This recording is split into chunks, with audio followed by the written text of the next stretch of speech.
out here because I want to do some batoning with my RTAK 2. Around here, it's quite a dry environment. Even when I go up into the dry rainforest, it's not that damp.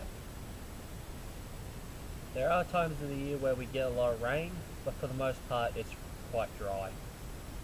So normally getting dry firewood is not an issue. So I don't need to baton to get, something dry to catch, because there's plenty of it around, just, dead stuff that's still on the trees and is up high, so it's nice and dry. And you don't have to split that. So batoning is not something I regularly do, but that's an environmental thing. I don't really need to. But I do believe that a large survival knife should be able to, because, well, to me, when I think of a really big wilderness blade like the RTAK 2 or the Outback, I think of them as wood processing blades. So in a way, they're closer to a tomahawk than, say, a skinning knife, or even a small morer. But they do have an advantage in some areas over a large axe, such as when I'm going through really rough terrain where I've got to climb over stuff, and I don't want that big heavy axe on me. Then a tomahawk would be better than a medium-sized axe, but even then, that's a bit too much weight for some environments when you go climb over stuff. And to do what? To cross-cut. Well, if you got a saw, you might not need an axe. And a lot of people do like to pair a large survival knife with a saw. Although that's not something I do all that much, because a lot of the time I don't need to cross-cut that bad. But for like really, jungly, rainforest type environments, that nice long blade is great for using it like a short machete, a 10-inch blade, or using it like a 10-inch machete. It's good for helping you get where you're going, but then when you want to split down some firewood because it's raining real hard, well, then that's an option.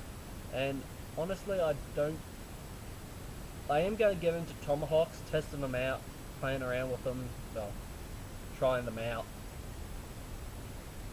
But I really do not think I would choose a tomahawk over a 10-inch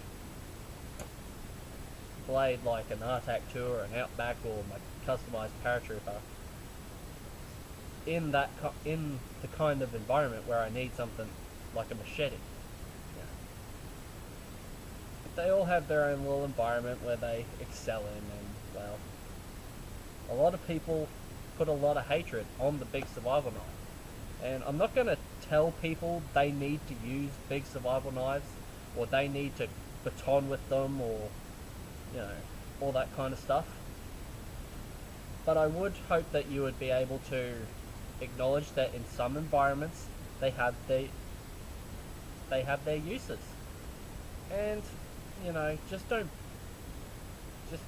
hate on a system because it doesn't work in your environment. Because, well, I guess what I'm trying to say is, don't knock it till you try it.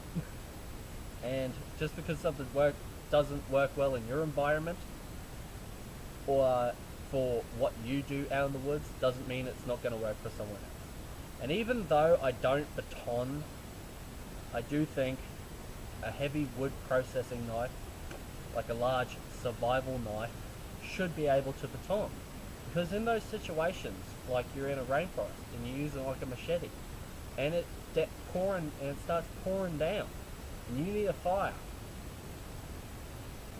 it might be quite useful in a situation like that. So, going to be testing out this RTAK 2. Finally get into it. Now, this is It seems like quite a hard piece of wood.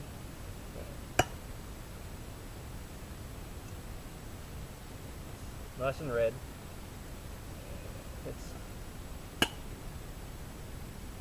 it's not soft. Well, it might be. I don't really know when you can stop calling something a softwood and start calling it a hardwood, but oh well. There's the outer layer has started to turn to punkwood, but the heartwood is still nice and hard. So I'm going to give this a go with batoning. Now, for the RTAK 2, I have seen them shatter like glass. It's a heat treatment issue, apparently. So I'm going to be putting on some safety goggles for this one. Well, some safety glasses.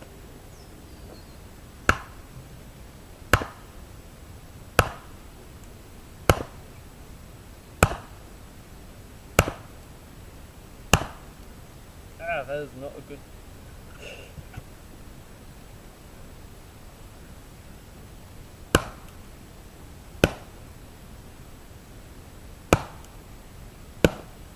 Can't really grip that baton.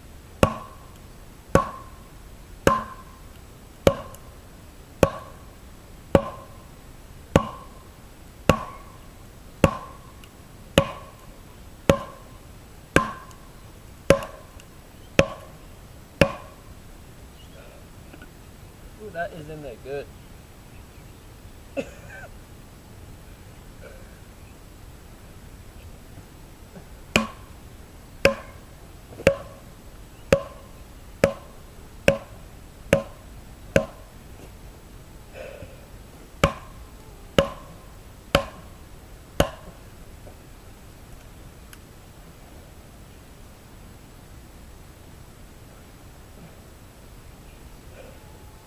That is a hard piece of wood.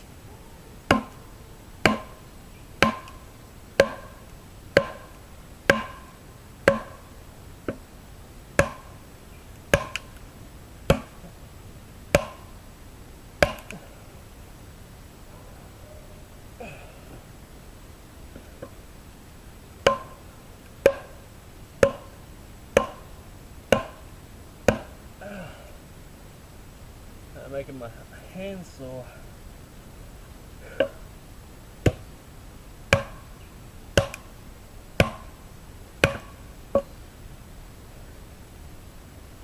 Well, it's starting to crack it. The edge is starting to bend a bit as it goes through, which is possibly a good thing, because if it didn't bend, it would break.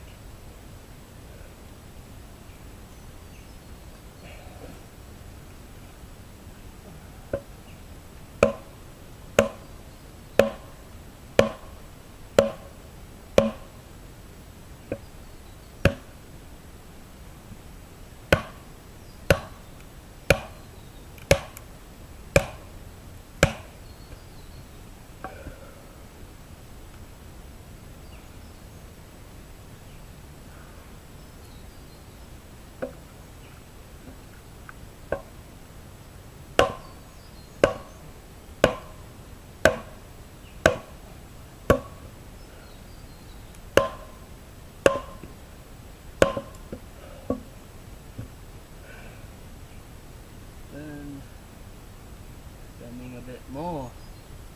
Look at that.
Oh.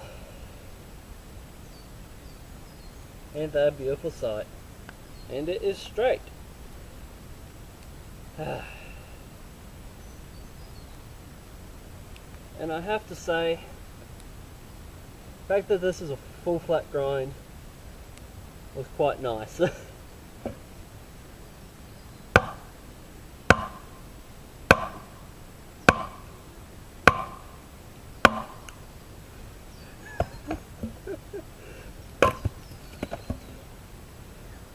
Outback.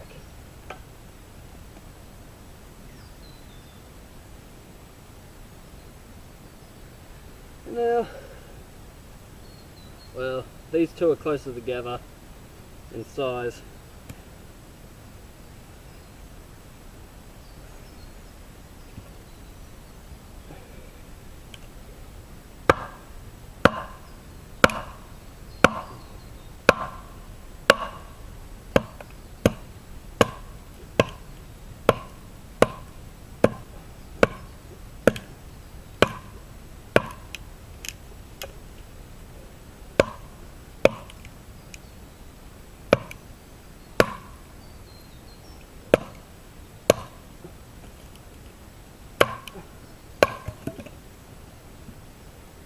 Outback, RTAK 2.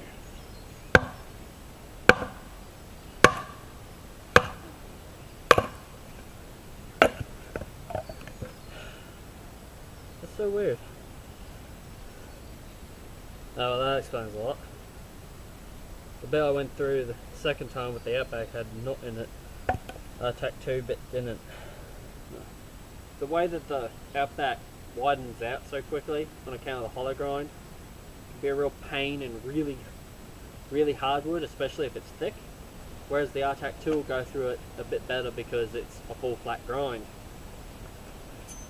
So the amount of force it takes to wedge it out is consistent with the RTAK 2, but changes depending on how deep the blade is for the Outback. So that can be an issue, but for smaller stuff, that hollow grind, because it wedges it so fast, can make it split faster. So it's really going to come down to how big of a piece of wood you're doing this, I guess. Bit of a trade-off, I would have to say. I don't know. If I had to pick one over the other for batoning, I'd probably end up going with the RTAK 2, because I believe it will hopefully handle larger diameter pieces easier. Not to mention it's also full flat grind and about half the price of the Outback. As much as I love this thing, it is a bit pricey. It's a $220 knife. This is what, an $80, $90 knife? So yeah.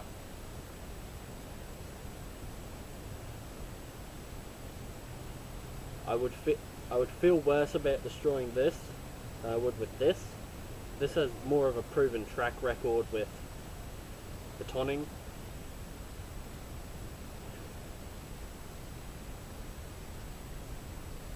Oh well. Hope you enjoyed. See yous.